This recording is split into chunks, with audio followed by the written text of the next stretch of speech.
Hello', কি খবৰ? নমস্কাৰ বন্ধুসকল।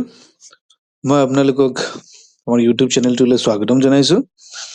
আৰু যদি আপুনি বেংক, এছএছচি, ৰেলৱে বা আৰু যিকোনো কম্পিটিটিভ এক্সামৰ কাৰণে প্ৰস্তুতি কৰি আছে, আৰু আপুনি যদি ভাবে কম্পিটিটিভ এক্সামৰ কাৰণে যিটো কোৱান্টিটেটিভ এপ্টিটিউডৰ পাৰ্ট যিটো আছে, সেইটো আপোনালোকৰ বাবে অলপ ভয়ংকৰ যেন বা আপুনি ভয় কৰে, তেন্তে মই ভাবোঁ এই ভিডিঅ'টো আপোনালোকৰ কাৰণে যথেষ্ট হেল্পফুল হ'ব। প্ৰথমতে এটা কথা স্পষ্টভাৱে ক'ব বিচাৰিছোঁ যে কোৱান্টিটেটিভ এপ্টিটিউড মানে কেৱল মেথছ, মানে কেৱল অংকই নহয়, ৰাইট? যিসকলে প্ৰস্তুত কৰি আছে, মানে প্ৰিপাৰেশ্যন কৰি আছে, তেওঁলোকে গম পায়।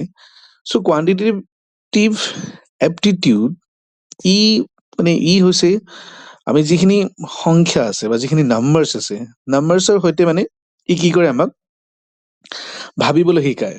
তো এটা এটা তুমি কি বুলি ক'ব পাৰো, ইয়াক আমি সংখ্যাৰ সৈতে ভাবিবলৈ শিকা এটা স্কিল বুলি ক'ব পাৰো আমি, ৰাইট? চ' কম্পিটিটিভ এক্সামত কোৱান্ট মানে বেচিকেলি কি মিনিং কৰে? স্পীড, একুৰেচি আৰু স্মাৰ্ট থিংকিং বুজায়, হয়নে বাৰু?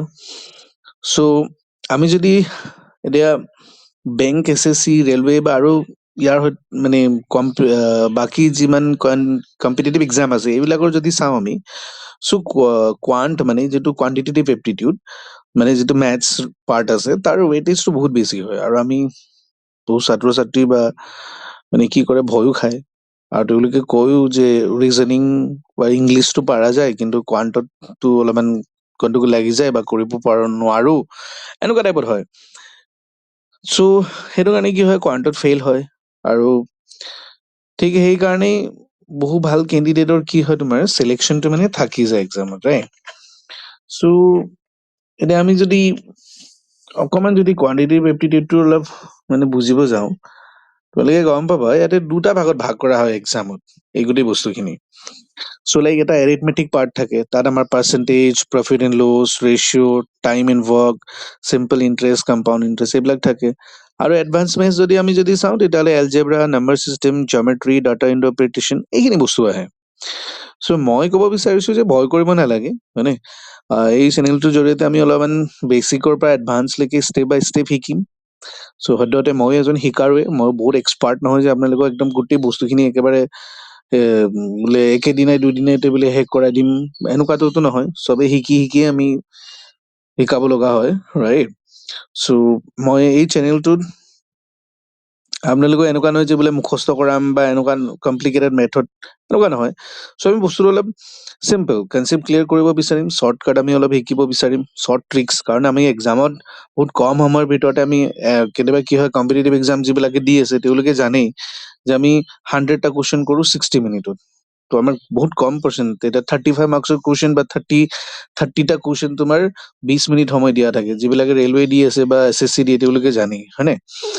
চ' সেইটোকে আমি অলপ শ্বৰ্টকাট শিকিব লাগিব, এক্সাম অৰিয়েণ্টেড কিছুমান কুৱেশ্যনছ কৰিব লাগিব। চ' সেইটোৱে। তো মই ভাবিছো অসমীয়া ভাষাত সহজকৈ অকণ বুজিব পৰাকৈ চেনেলটো ষ্টাৰ্ট কৰোঁ এটা, বহুতেই কমেই পোৱা যায়।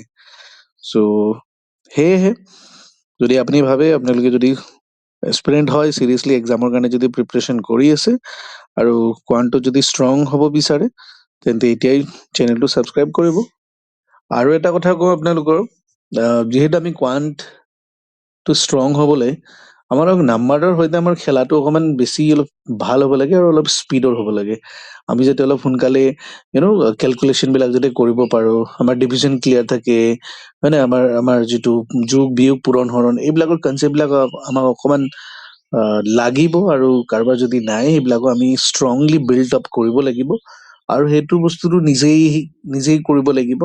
কাৰণ কোনোবাই আজি মেথছৰ এটা ফৰ্মুলা এটা শিকাই দিলে, তুমি কৰিলা, এনেকুৱা নহয়। তো তুমি যেতিয়ালৈকে প্ৰেক্টিচ নকৰা, তো তেতিয়ালৈকে বস্তুবিলাক স্পষ্ট নহ'ব, ৰাইট? চ' এই জাৰ্ণিটোত মোক লগ দিয়ক, মই আপোনালোকক সহায় কৰিম, অ'কে?